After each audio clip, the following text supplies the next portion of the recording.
Alright, what's going on guys? Today we're going to take a look at another World Championship winning deck in Magic the Gathering's history. And this time it is Naya Lightsaber, a sort of Naya Zoo deck that won the championship in 2009. Standard at the time was composed of the Shards of Alara block, the Zendikar block, and the Magic 2010 core set. The tournament would take place in Rome, Italy, and the deck would be piloted by Coimbra. So Naya Lightsaber is pretty simple. It's basically looking to curve out with incredibly aggressive creatures that are ahead of the curve in terms of their power and toughness. Take for example Wild Nacatl and Woolly Thoctor. So Wild Nacatl was a pretty OP creature back in the day. It's a 1-mana 1/1, but it gets +1/+1 if we control a mountain or a plains, or both. So basically a lot of time it's a 3/3 for 1 mana, which is pretty crazy. This thing used to wreak some havoc, especially in standard, which is why it won the World Championship. Woolly Thoctor on the other hand, as you can see, is just a 3-mana 5/4 with no abilities. Just a big beefy creature. Though it should be noted that the deck was running Noble Hierarch, which not only allowed the deck to play Thoctor on turn 2, but also made it a 6/5 when it was attacking thanks to the Exalted trigger. So that's a lot of power at a pretty high speed. After that it played Bloodbraid Elf and Ranger of Eos. Yep, Bloodbraid Elf. The card that was so good it had to be banned in Modern. For a while anyway. It's a 4-mana 3/2 with haste and Cascade, which means when you cast it, you get to reveal cards from the top of your library until you hit a card that costs 3 mana or less in this case, and then you get to cast that card for free. So like imagine hitting, for example, a Woolly Thoctor, 4 mana for a 3/2 with haste that puts out a 5/4.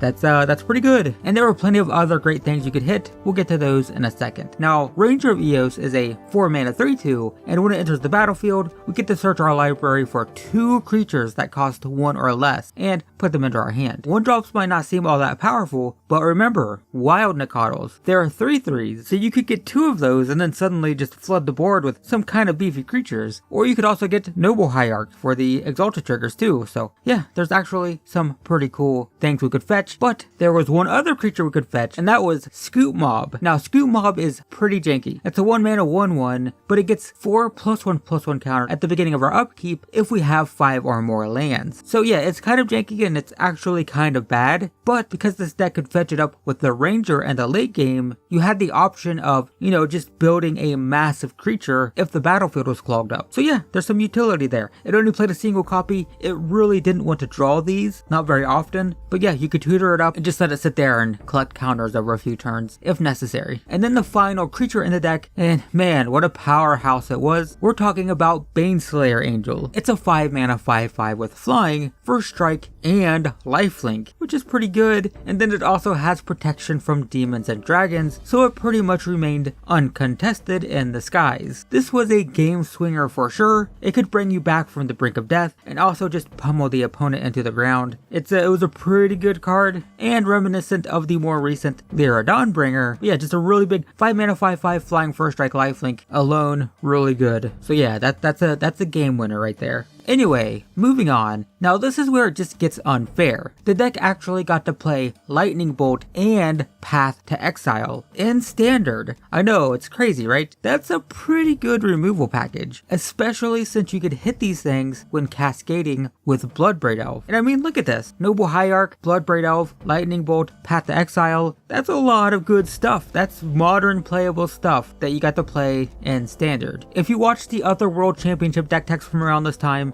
from like 2006 to 2008, it's just, man, there's so much good stuff, and this is a perfect example of that. These are modern playables in Standard. Pretty cool. And then the final card in the deck is Ajani Vengeant. Yep, it got to play a pretty good Planeswalker too. A 4-mana Planeswalker that can protect itself by locking down a permanent. It can also start flinging freaking lightning helixes like there's no tomorrow, so that's pretty good. And if you ever manage to get to the ultimate, you get to blow up all of your opponent's lands, which is not very nice. And that's the deck. That's Naya Lightsaber. In terms of mana, the deck played Oran Reef the Vastwood, which enters the battlefield tapped, but you can also tap it to give a creature +1/+1 counter if it entered the battlefield this turn, which is pretty handy when you're trying to win with creatures. The deck also had access to Rootbound Crag and Sunpetal Grove, which are part of the Checkland cycle, and it also got to play Arid Mesa because the enemy color dual lands were printed in Zendikar. And then it had a pile of basics and oh man, yeah, full art basics. Disagree with me if you want, but I really really wish full arts were standard in every set. I know people say, yeah, but then they wouldn't be special. I don't care if they're special or not, I just want them. I want them all the time, they're so good. Ugh, disappointing. But yeah, full arts, very nice. Anyway, moving on to the sideboard, we won't go too in depth here since that requires an understanding of the entire metagame, but first off, the deck played an extra copy of Ajani Vengeant. It also had Celestial Purge to hate against black and red decks, and Great Sable Stag, which hates against blue-black control decks. It also played Burst Lightning, which is basically shock, it deals 2 damage for 1 mana, but you have the option of paying extra mana to have it deal 4 damage instead, so just a nice bonus,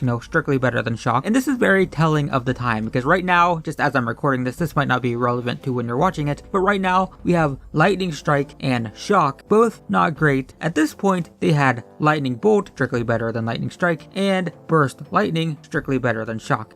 Just not fair. Anyway, then it played Goblin Ruin Blasters, which when kicked can destroy a non-basic land when it enters the battlefield. And that's the deck. That is Naya Lightsaber. The strategy was really simple. Play creatures, big creatures, play really good removal, and generate card advantage with things like Bloodbraid Elf and Ranger of Eos, while still being aggressive and tearing through the opponent's life total. The deck had the capability of completely bull rushing the opponent, but with things like Scoot Mob and Baneslayer Angel, it could also win long, grindy matches as well. So even though the strategy is simple, play creatures, play a lot of them, play them quickly, it was very versatile and very well rounded. It's not necessarily an aggro deck, but it could put out tons of power super quick, like an aggro deck. It's not exactly a beatdown deck, but it does put out some very big creatures, and also, it did have ways of generating card advantage in aggro. So yeah, Naya Lightsaber, there you go. Now you're a little bit more familiar with Magic the Gathering's history and another classic deck from years past. If you like this video and want to see more World Championship decks like this, I have a playlist dedicated to them, and you can find a link to that in the description below. Also consider subscribing, as there will surely be more to come in the future. But in the meantime, thanks for watching, and I will see you